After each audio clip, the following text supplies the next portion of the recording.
What's up guys, welcome back to FishOfHex. My name is Travis. In today's video I'm going to be showing you how I added a 40-gallon breeder external refugium to the already existing frag system here in the fish room.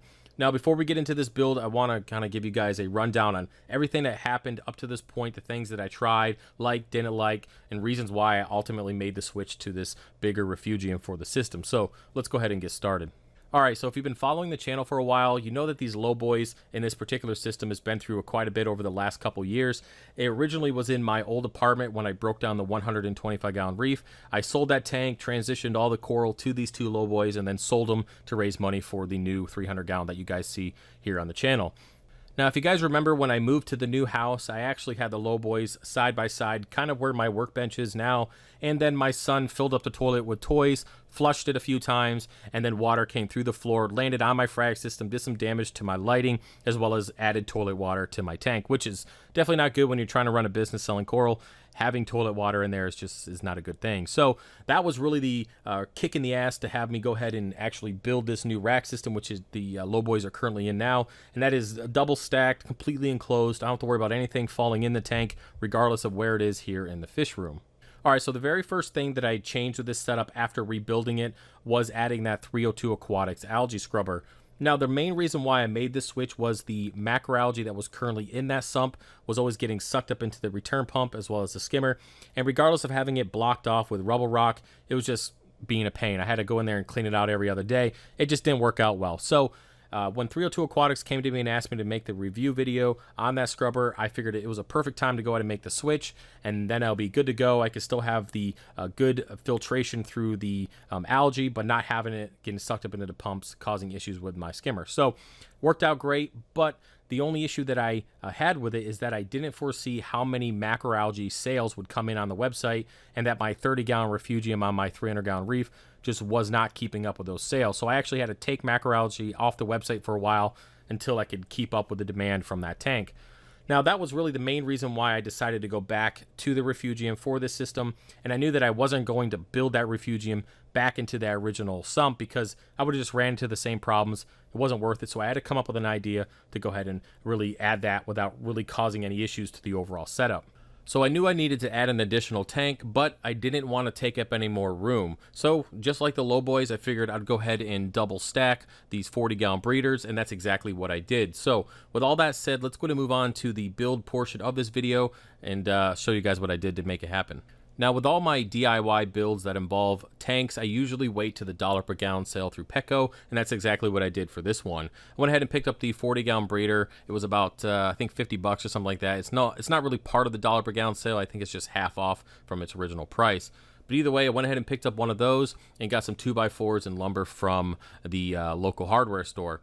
Now, I needed to build a stand that was going to attach to the current stand that's holding the low boys. I wanted to make sure that it was stable, so building a stand that would kind of sit over the current sump, have room for that sump, but also have a platform to put this new tank. So it really came down to just getting something that would fit in between there and also not be too big that I would have to move my water storage barrel. So after a couple days of planning it out, I knew exactly what I needed to do. Now, when it came to building the stand, I really wanted to make sure that I had plenty of room to get the skimmer and all the equipment out of the bottom sump there, but also not be too high that I have to kind of get up on a ladder or anything to get in there and get the macroalgae out. And you guys will see at the end how everything really worked out. There's plenty of room to move everything around and definitely easy enough to get that macroalgae and inverts out of that top tank.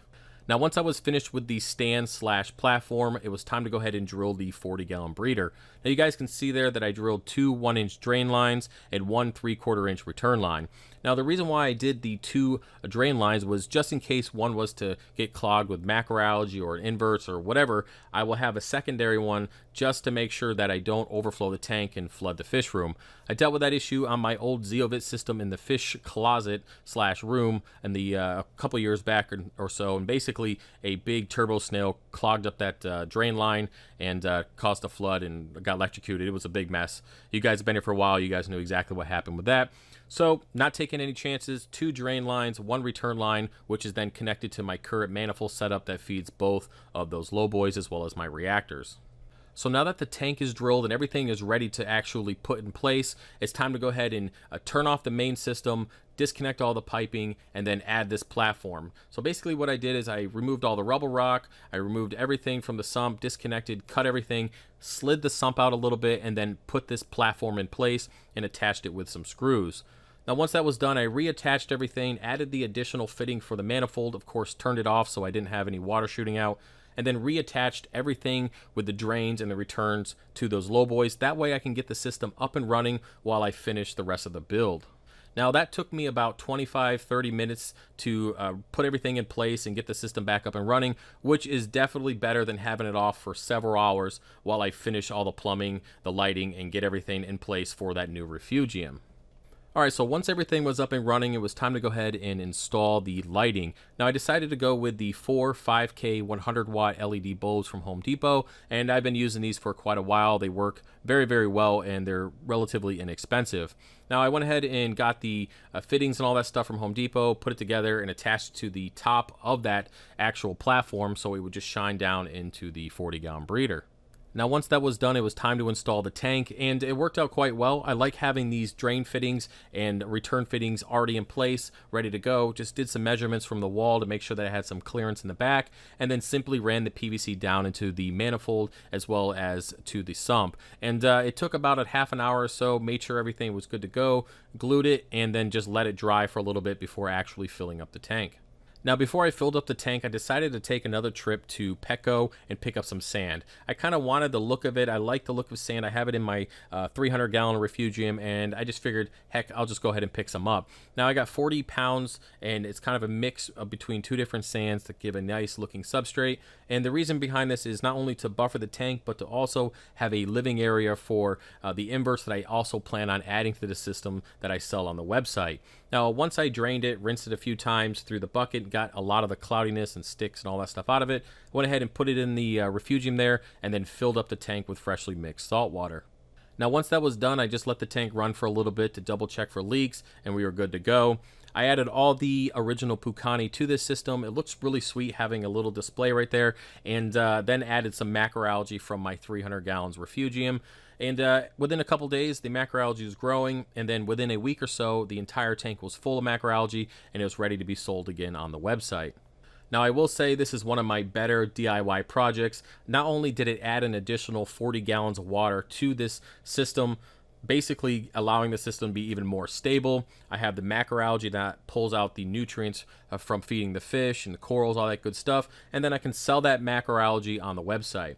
Overall, I really love this project. I love that it didn't cost me that much money, and it doesn't take up any more room here in the fish room. So overall, really happy with it, and hopefully it inspires you guys to go ahead and do this type of project or jobs or whatever you got, whatever terminology you want to use. You can do it at your place, and you know that it doesn't cost a ton of money. So that's about it, guys. I hope you enjoyed the video. If you have any questions about this setup, please put it in the comment section below, and don't forget to check out FishOfHex.com for coral invert sales as well as this macroalgae. And I'll see you guys in the next video. All right, peace.